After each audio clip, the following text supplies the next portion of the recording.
physics. Today I discuss about the vector analysis for GE and NEET. आप लोगों को physics बहुत ही hard लगता होगा, लेकिन आपको फिजिक्स में ऐसे ऐसे ट्रिक्स बताए जाएंगे जिससे मेडिकल इंजीनियरिंग के क्वेश्चंस 1 मिनट 2 मिनट में सॉल्व हो जाएंगे। कैलकुलेशन जो है सो बहुत ही इजी हो जाएगा। तो आज हम लोग वेक्टर एनालिसिस के बारे में पढ़ेंगे कि वेक्टर के कैसे हार्ड क्वेश्चन बहुत इजी फॉर्म में बन जाएंगे। कुछ ऐसे रहेंगे जिसमें आपको लगेगा कि डाटा कम है और उस डेटा कम होने के बाद भी वो क्वेश्चन उतना ही में बनेगा। तो आज बात करते हैं वेक्टर के बारे में।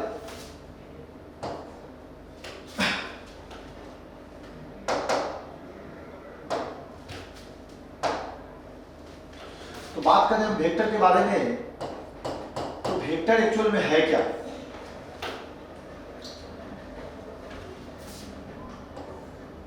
वेक्टर के बारे में हम लोग जानेंगे कि एक्चुअल में वेक्टर है क्या और क्या ये मैग्नीट्यूड और डायरेक्शन पर ही डिपेंड करता है। तो वेक्टर हम लोग नॉर्मल एक डिफिनेशन जानते हैं कि ये फिजिकल क्वांटिटी व्हिच है magnitude as well as direction is called vector quantity. लेकिन ये डिफिनेशन अपने आप में लेस डिफिनेशन है, क्योंकि वेक्टर जो है कंप्लीटली लॉ ऑफ एडिशन पर डिपेंड करता है। A physical quantity which obeys the geometrical law of addition is called vector quantity, और a physical quantity which obeys the algebraic law of addition is called a scalar quantity। तो geometrical addition क्या होता है? Pythagoras theorem एक तरह का geometrical addition है। जैसे देखिए आप जोड़ते हैं 2 + 3 + 5 + 7 और यहाँ लिखेंगे 17। तो इस लॉ ऑफ एडिशन को हम लोग बोलते हैं अलजेब्रिक लॉ ऑफ एडिशन, और इससे सिर्फ स्केलर क्वांटिटी को ऐड किया जाता है। लेकिन वेक्टर क्वांटिटी में अगर आपके पास एक फोर्स दिया है 2 न्यूटन, अदर फोर्स में दिया है 3 न्यूटन,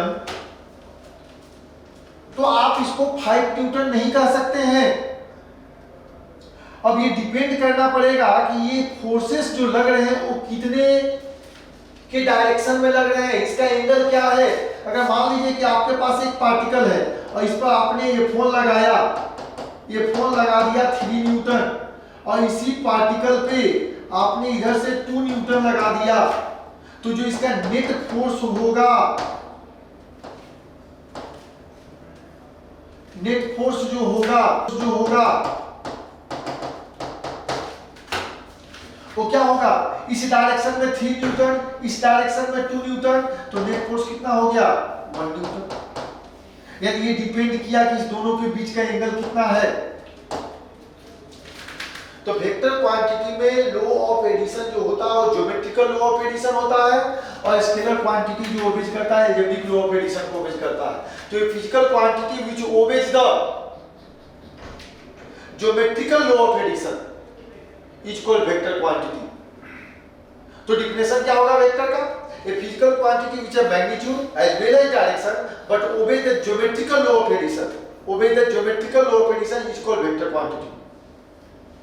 तो वेक्टर क्वांटिटी में हम लोग जो ज्योमेट्रिकल लॉ ऑफ एडिशन का जो यूज करते हैं वो किसका करते हैं? पाइथागोरस थ्योरम का। तो हम लोग बात करेंगे वेक्टर के बारे में। तो वेक्टर का टाइप्स होता है, types of vector.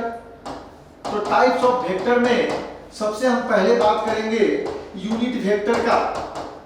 Unit vector का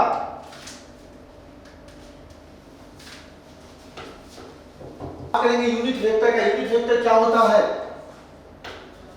तो ये vector whose magnitude is unity is called unit vector. A vector whose magnitude, a vector whose magnitude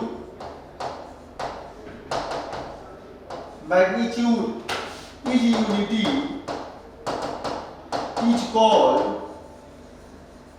unit vector। किसी भी वेक्टर का, मान लेते कोई वेक्टर है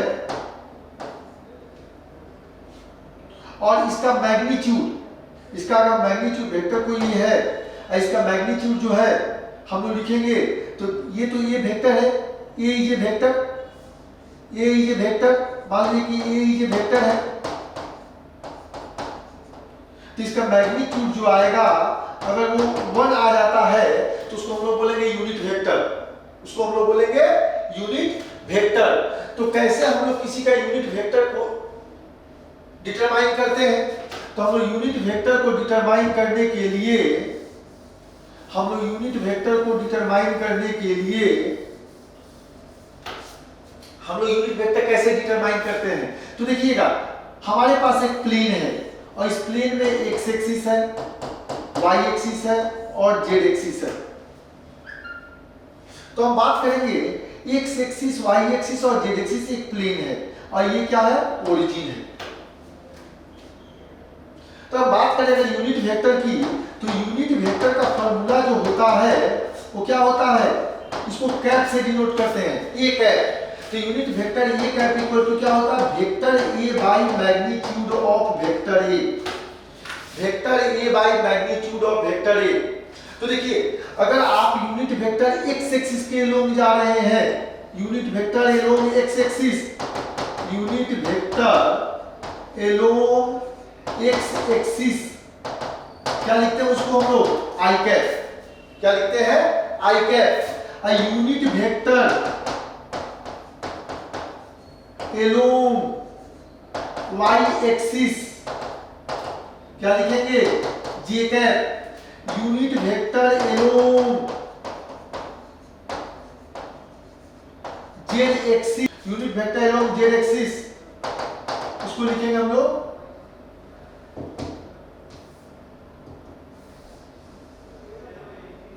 unit vector along Z axis equal to हम लोग लिख देंगे के कैप, के कैप। तो मान लीजिए कि आपने एक्स एक्सिस के एलोंग 3 मीटर गया, तो अगर इसको वेक्टर के टर्म में लिखेंगे तो मान लीजिए ये वेक्टर है जो 3 यूनिट गया है एक्स एक्सिस के एलोंग, इसको वेक्टर के टर्म में कैसे लिखेंगे? 3 आई कैप, 3 आई कैप। मान लीजिए कि अगर वही पार्टिकल मूव कर रहा वाई एक्सिस के एलोंग कितना? 2 मीटर या 2 यूनिट। अगर हम बात करें कि ये 2 यूनिट मूव कर रहा है, तो अगर ये 2 यूनिट मूव कर रहा है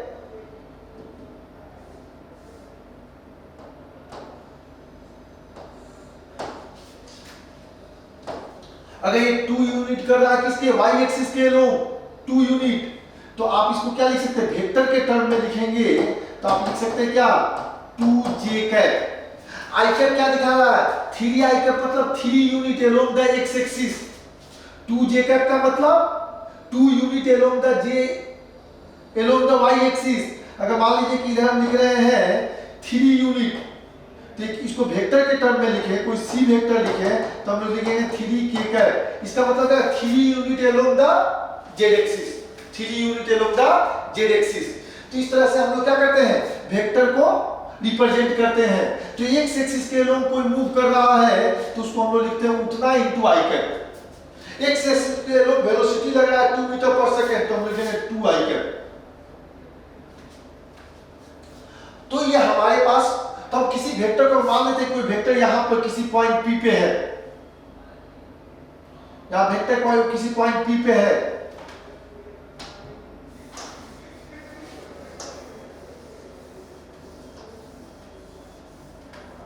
अगर हमने मान लिया फिर से हम एक ले रहे हैं x axis, y axis and z axis.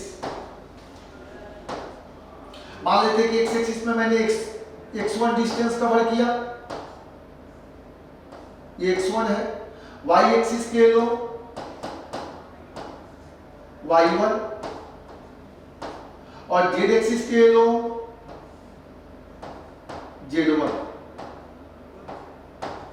तो हमने यहां पर P पॉइंट ले लिया प्लेन में, हमने P पॉइंट ले लिया कहां? प्लेन में एक P पॉइंट लिए।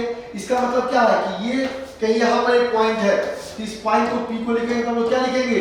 x1, y1, z1।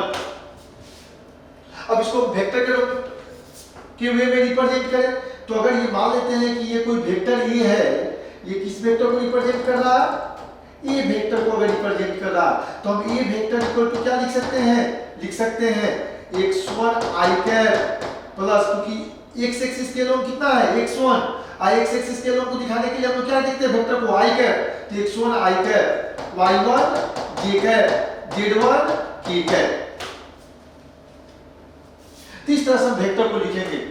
अब मान लेते हैं कि इस वेक्टर का हमको यूनिट वेक्टर फाइंड करना है, तो मान लेते हैं कोई वेक्टर हमारे पास दिया है a, क्या दिया है? a1i प्लस b1j और प्लस c1k, यह हमारे पास है c1k। तो हमको इसका यूनिट वेक्टर निकालना है। How to? तो सबसे पहले हमको क्या चाहिए? वी नो दैट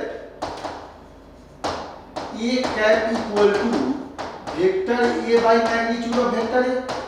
तो हमारे पास वेक्टर a तो गिवन है, हमको निकालना क्या है? Magnitude of vector. हमको वेक्टर a यहाँ गिवन है, हमको क्या कैलकुलेट करना है? मैग्नीट्यूड। तो हमारे पास वेक्टर a दिया हुआ है, तो क्या दिया है? वेक्टर a गिवन है। गिवन क्या है? वेक्टर a कितना दिया है? a1 i cap plus b1 j cap plus c1 k cap. तब इसका मैग्नीट्यूड फाइंड करेंगे, तो मैग्नीट्यूड कितना होगा?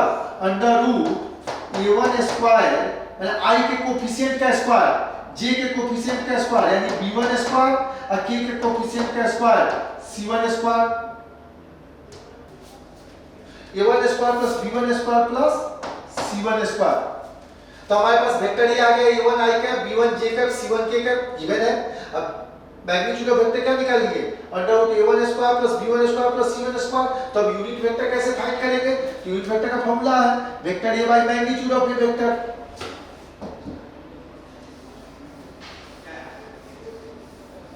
तो हम लोग निकालेंगे, तो इसका a कैप क्या हो जाएगा? हम लोग लिख देंगे vector a by magnitude of vector a। तो हमारे पास वेक्टर a कितना गिवन है? गिवन है a1 i cap plus b1 j cap plus c1 k cap अब by under root a1 square plus b1 square अब प्लस c1 स्क्वायर। इस तरह से हम लोग क्या कर लेंगे? यूनिट वेक्टर फाइंड कर लेंगे। तो अब हम इस पर कोई क्वेश्चन ले तो हम इजीली बना सकते हैं।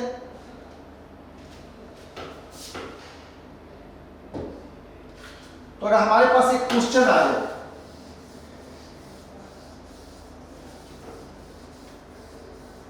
क्वेश्चन हो कि फाइंड द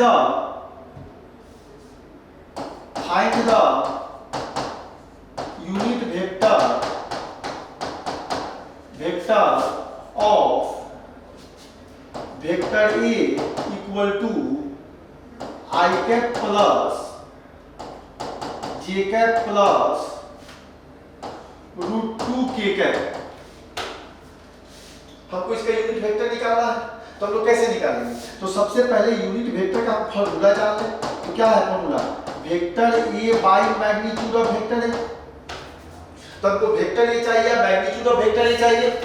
तो वेक्टर a तो दिया हुआ है, हमको निकालना क्या है? इसका मैग्नीट्यूड ऑफ वेक्टर a। तो मैग्नीट्यूड ऑफ वेक्टर a कैसे निकलेगा? तो मैग्नीट्यूड ऑफ वेक्टर a निकालने के लिए अंडर रूट i का कोफिशिएंट कितना है? 1, j का कोफिशिएंट 1 और k का कोफिशिएंट रूट 2 का स्क्वायर। तो क्या हो जाएगा? 1 का स्क्वायर 1, यहाँ भी 1 का स्क्वायर 1 और रूट 2 का स्क्वायर 2 यानी रूट अंडर 4। अब 4 का स्क्वायर रूट कितना आता है? 2। तब हम लोग इसे क्या निकालेंगे?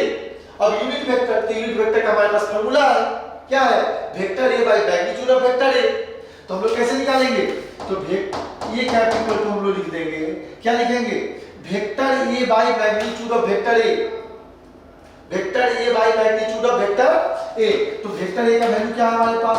i cap plus j cap plus root 2 k cap अब बाई मैग्नीट्यूड कितना निकाले हैं? 2। इसको लिख सकते हैं 1 by 2 i cap plus 1 by 2 j cap plus root 2 by 2 k cap.